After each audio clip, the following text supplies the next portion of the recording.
Well, now it's time to check your money with Vicki Brackens. Vicki Brackens is president of Brackens Financial Solutions Network, LLC, and a registered representative of LPL Financial Corp, member SIPC. What's up, Vicki? How you doing? Good morning. Good morning, George. I'm doing quite well today. Feeling really good, too. I'm feeling really good, too. So has your body caught up with daylight savings time already? Barely. You almost there? I'm almost there. I think one more week and I should feel like I'm back on schedule. I feel like I'm back on schedule now. All Like right. It took me a couple of days. Mm-hmm. Yeah, All but I'm right. good. Well, listen, last week we left We did. with some homework. We did. And we asked everybody to make sure that this week when we had our discussion that they had their pay stub from the end of 2017 in front of them in comparison to their pay stub in 2018. Right. Because we wanted to look at any changes that may have taken place in what their take-home pay was that was reflected from the new tax law. Can I say something to you about that? Yeah. A friend of mine told me that he got killed with this. He got killed. Am I leading you someplace?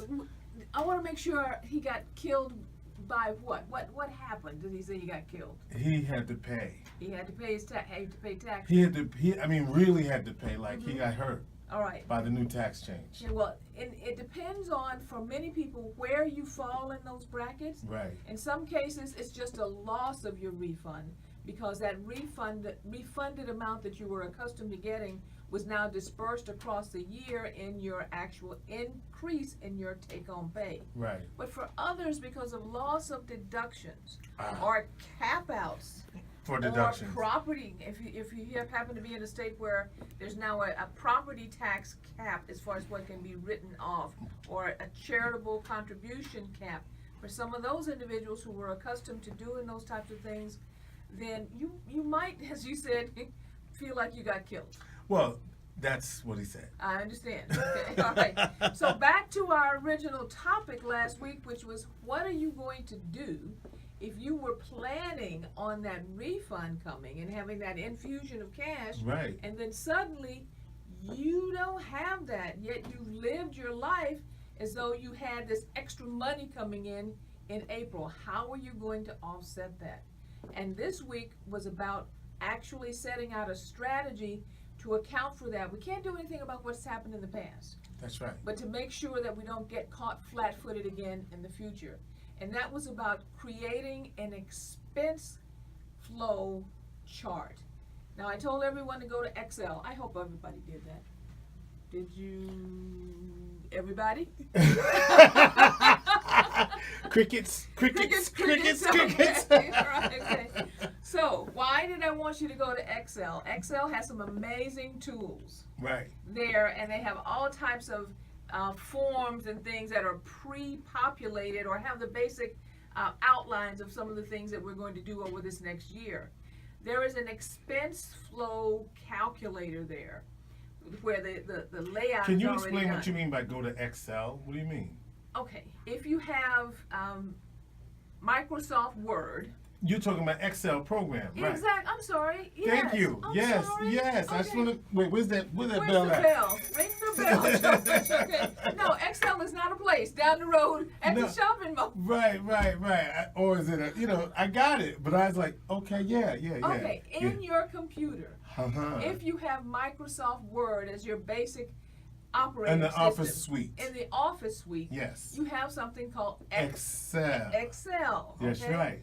Now, it's usually a little icon in 360, which is the newest version. Right. It's a little green icon, but Right. look for Excel. .xls. Exactly. Hello. All right. Just want to make sure. Thank you, George. Yeah, I should have been more explicit about that last week. So, my apology to everyone. But if you go into that office, into that particular program, Right. you're going to find a lot of pre-populated or pre-written templates. Oh, that's what you're saying. templates. Right. Okay. So you want us to go to the templates in the Excel program because it can be very helpful to us. Very helpful. Holla at your okay? boy. Yes. So that you don't have to come up with the formulas yourself. Right. All right. Is there a particular template we should be looking for? Yes, expense flow. Uh-huh. Or cash flow. Uh-huh. Either one. Thank okay? you. Yes. In order to put in exactly what's happening with your budgeting. Because as I said last week, the problem that we typically run into with budgeting is that we set up our budgets as though everything happens exactly the same every month. But that's not what really happens. No, it doesn't. You have certain expenses that come in lump sum. But if you haven't planned for those, suddenly now you're short on your cash flow, even though it makes no sense to you. Saying, I know I earn X amount of money, say $60,000 a year. I know my expenses are $40,000 a year. I should have enough money. Why am I always running short? It's because you are not programming or setting up your budget for actual cash flow. That's right. When does it happen is Right. as important as that it does happen. So using a program like that with the templates for cash flow, you can now, and I'm a visual person, George, I think I've said this before, you can now see exactly when that lump sum is due for the kids' tuition.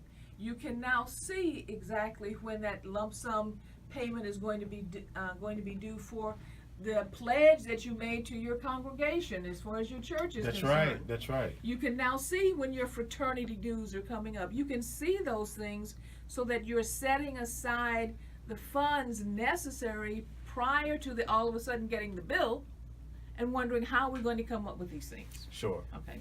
And what happens is we usually come up with it using our credit cards. Now we create a debt, which we have to pay, and we still have an offset. So going back to our original concern, which was we were expecting this big lump sum of cash to come from the tax return.